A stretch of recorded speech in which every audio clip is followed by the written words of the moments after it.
Leia comigo estes dois versos, um do Antigo Testamento em Gênesis e outro em Hebreus. Juntos: Noé, porém, achou graça aos olhos do Senhor. Pela fé, Noé, divinamente avisado das coisas que ainda não se viam, temeu, e para a salvação da sua família preparou a arca, pela qual condenou o mundo e foi feito herdeiro da justiça que é segundo a fé. E nós dizemos amém. Vamos orar a Deus? Curve sua fronte, feche seus olhos. Eu peço que você ouça estes dois textos que já foram lidos. Os amigos que estão nos acompanhando pela internet, nós agradecemos sua participação. Você está em nossas orações. Pedimos que a palavra de Deus lhe seja também uma bênção. Ouça, eu lhe peço, essas duas palavras. A primeira diz o seguinte, como já lemos em Gênesis capítulo 6, verso 8: Noé, porém, achou graça aos olhos do Senhor. Eu direi novamente: Noé, porém, achou graça aos olhos do Senhor. E Hebreus 11, verso 7: pela fé, Noé, divinamente avisado das coisas que ainda não se viam, temeu, e para a salvação da sua família preparou a arca, pela qual condenou o mundo e foi feito herdeiro da justiça que é segundo a fé. Palavra do Senhor. Deus nos abençoe. Todas as culturas antigas, do Oriente até a Ásia, os povos da Oceania e do Japão, as culturas dos tempos remotos da África e das Américas, eu digo novamente, todas as culturas antigas trazem na sua tradição algum relato do dilúvio. Todos os povos antigos registraram algum testemunho deste episódio gigantesco na história mundial, único e que nunca mais se repetiu. Arqueólogos do nosso tempo já encontraram conchas de animais marítimos e fósseis de peixes no alto das montanhas. Há poucos anos atrás, no deserto do Atacama, no Chile, país próximo ao Brasil, num vale, eu digo novamente, no deserto do Atacama, foram encontrados 80 fósseis de baleias primitivas. No deserto da Arábia, foram encontrados diversos cardumes de peixes fossilizados. Quando nós nos deparamos com estas pequenas evidências, nós vemos que a natureza dá testemunho deste evento que a Bíblia chama de dilúvio. Entretanto, é muito fácil dizer que isso não aconteceu. E a razão por que se nega o dilúvio não é pelo dilúvio em si, mas pelas implicações que o dilúvio traz para a vida das pessoas. E é nisso que nós vamos pensar hoje de manhã, mas eu queria falar um pouco mais sobre as evidências. Os fósseis dos dinossauros, quando são encontrados, sempre dão o aspecto de que eles tropeçaram em alguma coisa e se esborracharam no chão. Você não encontra nenhum dinossauro numa posição pacífica de que deitou para morrer.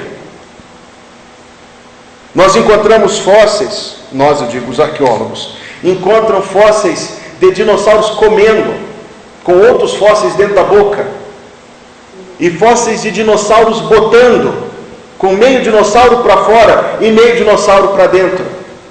Sem dúvida foi uma morte que levou milhões de anos para se formar o registro dela. Não. Sem dúvida foi uma impressão de um momento, como uma fotografia em pedra, quando as águas colossais do dilúvio caíram sobre a terra, aniquilando toda forma de vida que ali existia. Foi algo sem precedentes, nunca tinha acontecido antes, foi algo que nunca aconteceu depois, mas que quando vamos à revelação de Deus, nós encontramos o que Deus tem a dizer sobre isto. Foi algo terrível, sim, mas justo, e foi fatal, sim, mas santo. O mesmo livro do céu, a Bíblia Sagrada, nos permite saber o que estava acontecendo no mundo antes do dilúvio. E nós sabemos que o mundo tinha se transformado, por um lado, num grande parque de diversões, onde a intenção maior de cada coração era obter o máximo de prazer que pudesse. Tinha se tornado um mundo violento, tinha se tornado um mundo imoral e decadente, tinha se tornado um mundo onde os homens, e há quem afirme que havia de 80 a 100 milhões de pessoas vivendo na terra naquele tempo, haviam todos, por completo, virado as costas a Deus, rejeitavam a verdade de Deus, abandonaram o altar do Senhor e as orações. Diziam, eu tenho certeza que havia ateus naquele tempo, dizendo que Deus não existia, que era somente uma fantasia da mente humana. Eu tenho certeza que havia naquele tempo os decentes, que achavam que por serem um pouco melhores do que os seus compatriotas, alcançariam um lugar muito melhor do que o deles. Eu tenho certeza que o mundo naquele tempo não era nem um pouco diferente de como o mundo é hoje, pois bem nos revela a Escritura Sagrada que não existe nada de novo debaixo do sol. A essência humana é a mesma, 50 anos atrás, 100 anos atrás, 200 anos atrás. Jesus Cristo, Salvador, disse que quando o Filho do Homem vier, o mundo estará como nos dias de Noé. Nesse mundo tão mau, tão frio, tão insensível às coisas de Deus, e não estou falando do mundo de hoje, estou falando do mundo de Noé, nós encontramos uma expressão de esperança. Noé achou graça aos olhos do Senhor. E esta noite nós queremos falar sobre alguns dos efeitos que a graça de Deus produz no coração humano, pois que nós somos pessoas semelhantes e vivemos em tempo semelhante e temos necessidade semelhante, necessidade igual e idêntica de receber a graça do céu. Se não fosse pela graça de Deus, Noé teria sido condenado juntamente com todos os demais. Noé, porém, achou graça aos olhos do Senhor. Como essa graça se expressou? Como essa graça se manifestou? E nossa primeira colocação hoje é que a palavra de Deus chegou ao coração desse homem dos tempos antigos, cujo nome era Noé, que significa consolação. Disse Deus a Noé, Deus falou com Noé. O outro texto que nós já lemos de Hebreus disse que Noé foi divinamente avisado das coisas que ainda não se viam. Meu amigo, minha amiga, entenda isso, a palavra que ele recebeu era um aviso divino. Eu digo de novo que a Bíblia diz, Noé divinamente avisado. Foi um aviso que veio de Deus. E a palavra que nós recebemos do Senhor em todo o tempo é um aviso de Deus.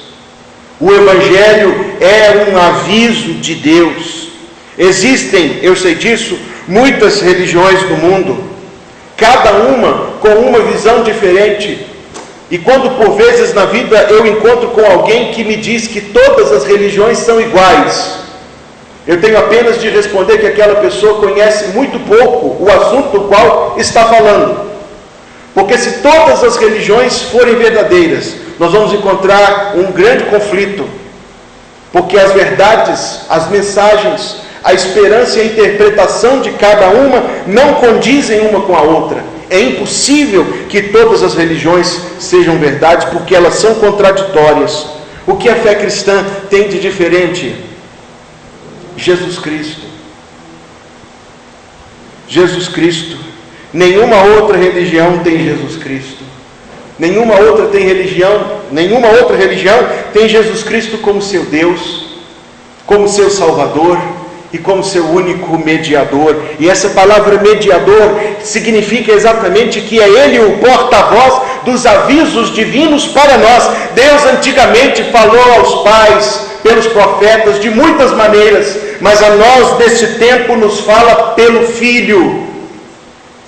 O aviso divino vem por meio de Jesus Cristo, o enviado do céu, para trazer a mensagem divina. E que mensagem é essa? Qual é o aviso? O aviso é este: arrependei-vos e crede no Evangelho. É o que Jesus pregava quando ia às cidades do seu tempo, e é o que Jesus fala até hoje: arrependei-vos e crede no Evangelho. Mas eu digo que se Deus fala conosco, fala exclusivamente porque é um Deus de misericórdia e de graça. Poderia Deus ter ficado em silêncio com o próprio Noé, pois a Bíblia nos diz que o estado imoral da humanidade tornou-se repugnante aos olhos de Deus. E sem dúvida Deus não é omisso diante de toda a maldade que se espalha no mundo, no coração das pessoas do nosso tempo. Mas pela graça de Deus, o chamado do Evangelho ainda chega ao coração de muitas pessoas. É por esta razão e por nenhuma outra que esta igreja tem se engajado em levar a palavra a casas e pessoas deste bairro e além, porque existe uma mensagem do céu que pela graça de Deus tem de chegar às pessoas. No meio de toda aquela maldade, a palavra de Deus foi a seguinte: o fim de toda a carne é vindo perante a minha face, porque a terra está cheia de violência. Faze para ti uma arca de madeira de gofer. E vamos continuar a leitura mais adiante. A mensagem de Deus era simples: 1. O juízo virá. 2. Existe uma possibilidade de salvação. Este é o Evangelho de Jesus, não é? O Evangelho de Jesus é este: Deus há de julgar este mundo com justiça santa e infalível. E se alguém aqui pensa que é melhor do que os outros e que não é tão ruim quanto os outros, ninguém escapará ao juízo de Deus. Mas número 2, eu disse 1, a mensagem é que o juízo virá. Mas número 2, há uma possibilidade de salvação. Deus disse a Noé: faze uma arca. Hoje Deus nos diz: vem ao Senhor Jesus. Pela graça de Deus, Noé foi poupado de uma destruição imensa, e nós somos poupados pela graça de Deus quando cremos em Jesus como nosso Salvador e entregamos a Ele a nossa vida. Entenda esse paralelo. Deus julgou o mundo uma vez pelo dilúvio, mas julgará novamente na consumação de todas as coisas.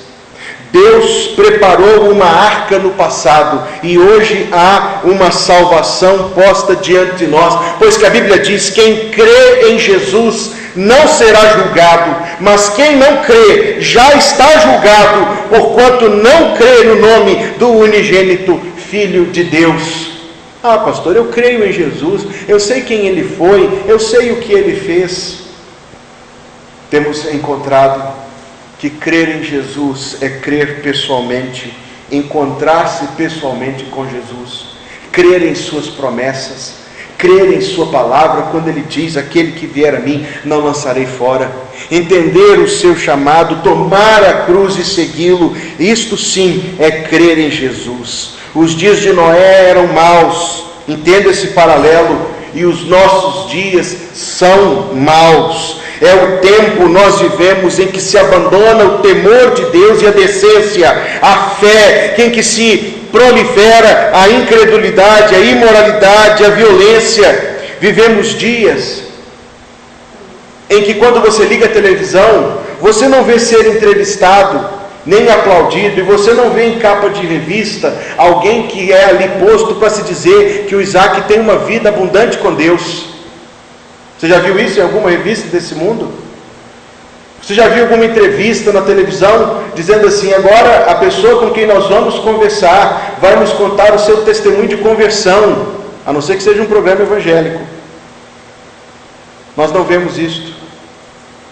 Nós não vemos o nosso mundo falar de Deus e nem de Jesus Cristo, e por isso as pessoas não pensam em Deus nem em Jesus Cristo, e caminham como se Deus, se existe, existe lá longe. Bem disse Jesus: se a luz que em ti há forem trevas.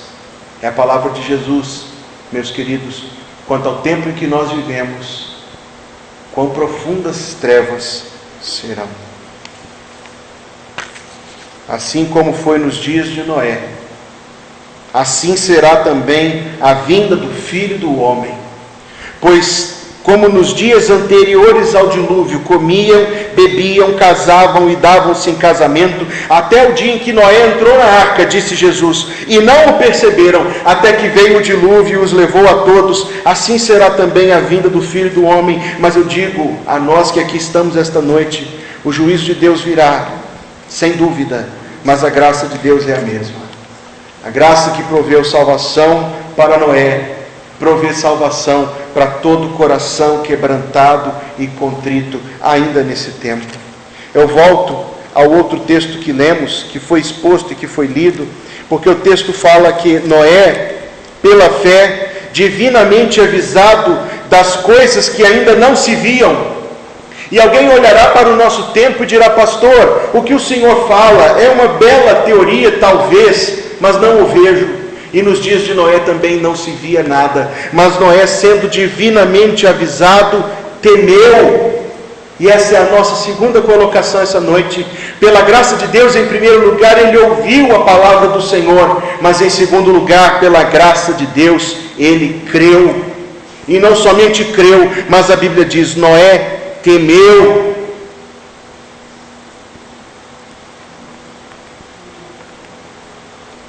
No ano de 1900, portanto há 118 anos atrás e alguns meses, essa cidade foi reconstruída, mas havia uma grande cidade no estado do Texas, chamada Galveston. Essa cidade, eu digo, foi reconstruída. Galveston era a segunda cidade mais rica do estado do Texas. A primeira, naturalmente, Dallas. A cidade de Galveston fica até o dia de hoje, parte dela, naquele tempo ela toda, numa ilhota, ligada ao continente por pontes maciças, poderosas, bonitas, de ferro. Aquela cidade, no ano de 1900, foi alvo, vítima, estava no caminho do maior furacão que já atingiu os Estados Unidos em toda a sua história. Das 38 mil pessoas daquela cidade, somente 8 sobreviveram. Corpos foram recolhidos nas águas do mar durante meses. As águas subiram a ponto de cobrir aquela ilha 4 metros. Não sobrou nenhuma edificação. O Departamento Nacional de Meteorologia enviou anúncios ao município, mas o prefeito e os seus companheiros no governo descartaram aqueles anúncios. acreditavam que seria perigosíssimo para a forte economia daquela cidade que uma notícia como aquela fosse divulgada. A notícia saiu nos jornais do estado do Texas no ano de 1900, e ainda assim a maior parte dos 38 mil habitantes da cidade permaneceu onde estavam. E o que se diz é que os dias que antecederam ao furacão eram dias ensolarados, de brisa mansa e morna. Eles olhavam pela janela, liam no jornal: um grande furacão se aproxima, mas olhavam pela janela e diziam: não se aproxima não.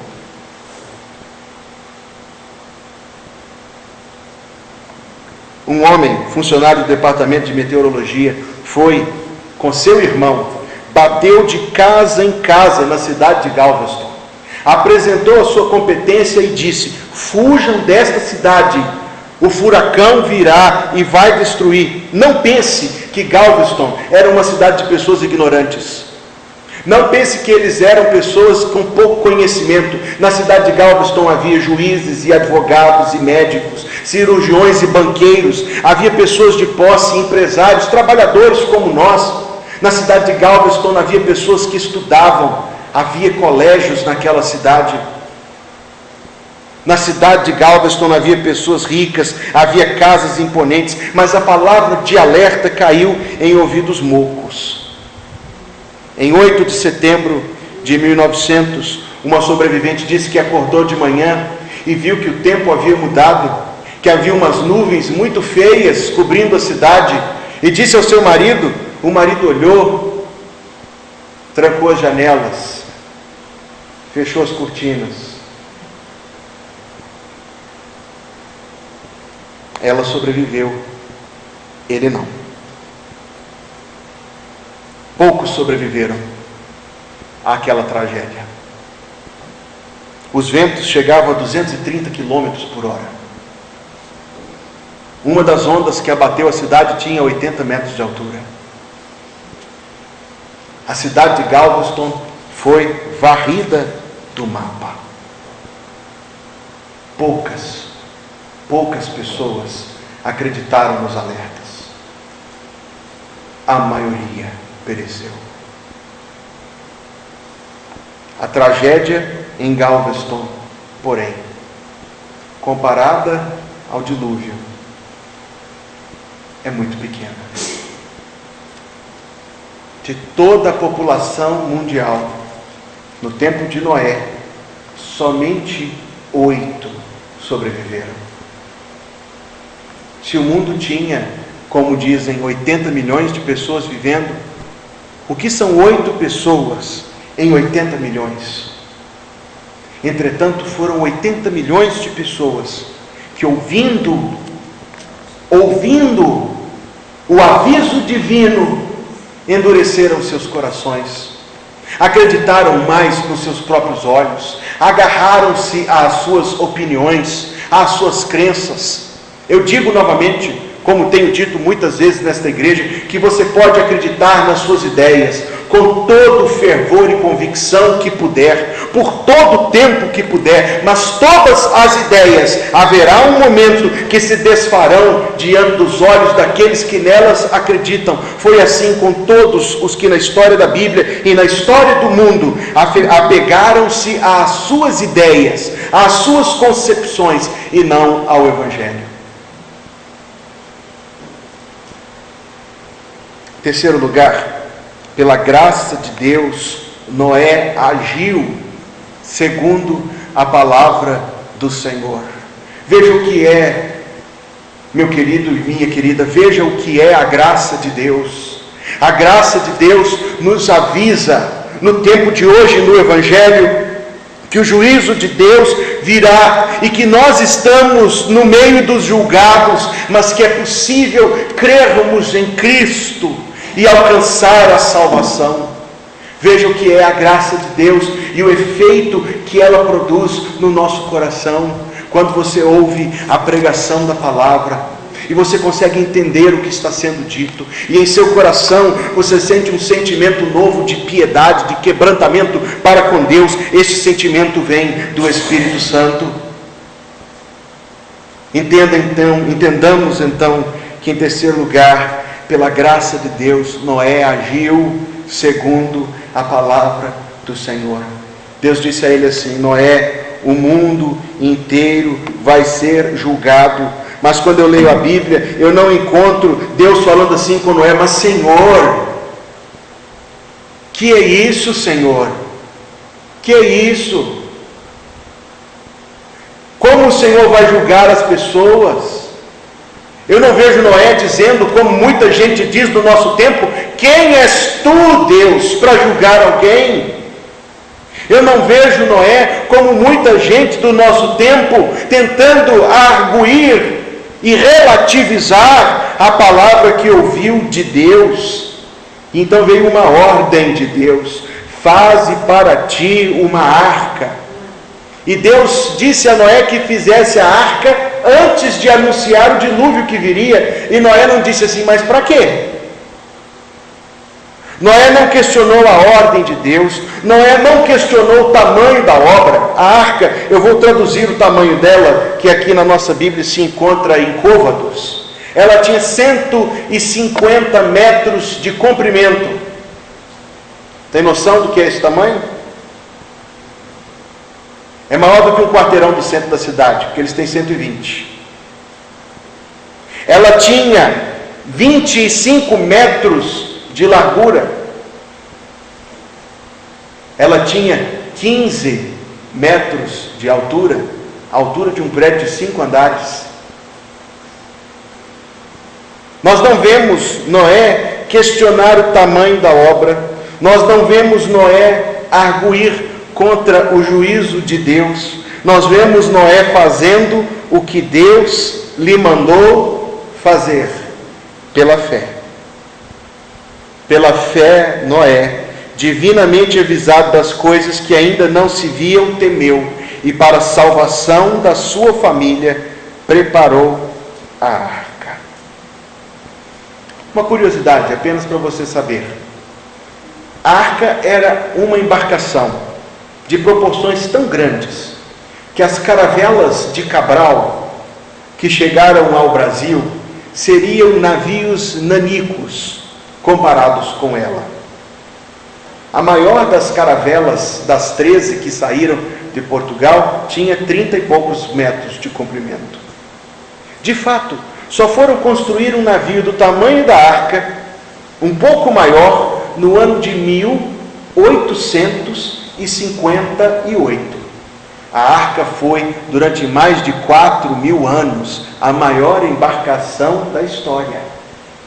Única. Nunca se repetiu. Pense no tamanho do trabalho que Noé recebeu do Senhor, sem poder contratar ajuda externa dos ímpios. Somente ele e a sua família.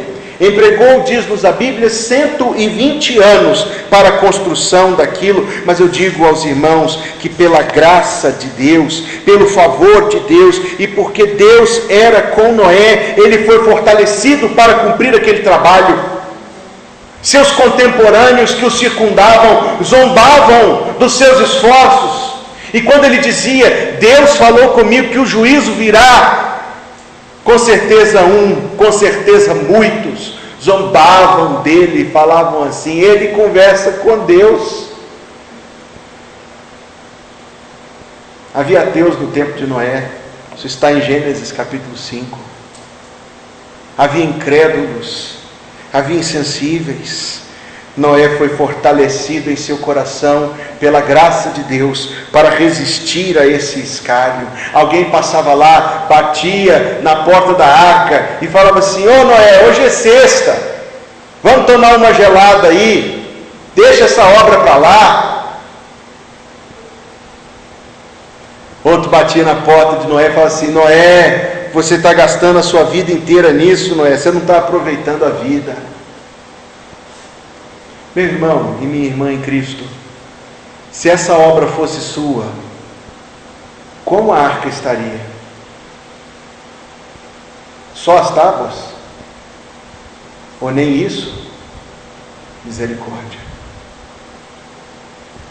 Fomos salvos para trabalhar para o Senhor. Fomos salvos para ser servos do Senhor, não para viver segundo nossa agenda e preferências. Noé encontrou graça de Deus para romper com o mundo. Noé encontrou graça de Deus para enfrentar a oposição do seu tempo. Noé encontrou graça de Deus para receber o sustento da mão do Senhor e para cada dia viver segundo era necessário que ele vivesse. Noé, diferente de muitos do nosso tempo que ouvem a palavra de Deus, ouvem sim, mas depois que ouvem, deixam para lá. Deus falou com Noé: Noé, o juízo virá, faz uma arca. Noé disse: pode contar comigo, Senhor. Entrou na tenda dele e acessou o YouTube, ficou assistindo algum vídeo engraçado. Não pense que no tempo de Noé não havia humor. Não pense que no tempo de Noé o humor não era distração como é hoje. Não pense que o tempo de Noé era mais fácil que o nosso, porque era pior. Qual é a nossa atitude? Qual é a sua atitude diante da palavra que nós estamos ouvindo da parte de Deus? Porque a palavra que nós recebemos é uma demonstração da graça, e quando Deus te chama a crer em Cristo, é graça e misericórdia de Deus sobre a sua vida. Noé ouviu a palavra que recebeu, mesmo que isso estivesse muito acima dele. A palavra é: arrependei-vos e crede. E alguém diz: mas pastor, eu não vejo do que me arrepender, a minha vida é uma vida ótima. Ou alguém dirá, como já ouvi: pastor, eu não consigo crer. Apegue-se, eu lhe digo, à palavra de Deus, até que o milagre aconteça em sua vida. O milagre de se arrepender, o milagre de crer, o milagre de passar da morte para a vida, das trevas para a luz. Deus não despreza a quem o busca. Até hoje, bendito seja o nome de Deus, nós temos visto vidas uma a uma ser transformadas pela graça, ouvirem esta palavra, crerem em Cristo e entregarem a sua vida a Cristo. Eu digo a você nesta noite: a graça de Deus continua agindo no mundo como nos dias de Noé. Em quarto lugar, pela graça de Deus, Noé foi salvo. Passaram-se alguns anos e o dilúvio veio. O dilúvio veio sobre os ateus que diziam que aquilo nunca aconteceria. O dilúvio veio sobre os que zombavam de Noé. O dilúvio veio sobre os que diziam que Noé era um tadinho. O dilúvio veio sobre os decentes, tão respeitáveis. O dilúvio veio sobre os religiosos. O dilúvio veio sobre os violentos. O dilúvio veio sobre os indecentes. O dilúvio veio sobre os pais de família. O dilúvio veio sobre os trabalhadores e os preguiçosos. O dilúvio veio, e ninguém foi salvo porque era religioso ou decente ou um pouco melhor que os outros. Não, a salvação veio pela graça de Deus. E nós encontramos eco desta palavra do Novo Testamento que diz: pela graça sois salvos. Meu irmão e minha irmã, pergunto de novo: se você estivesse no lugar de Noé, como estaria a arca? Eu vou fazer, pode deixar que nós vamos fazer. Enquanto a gente diz que vai fazer, então faz. Amigo, amiga que nos ouve esta noite, talvez pela internet, se você estivesse no lugar de Noé, você duvidaria? Você rejeitaria? Você viraria as costas ao chamado de Deus? A pessoa diz: não, que isso, nunca. O mesmo chamado é o que Deus faz hoje, quando diz a cada pessoa: crê no Senhor Jesus e serás salvo. Pela graça, Deus nos chama pela graça, ainda hoje é possível ser salvo. Vamos orar. Curve a sua fronte, feche seus olhos.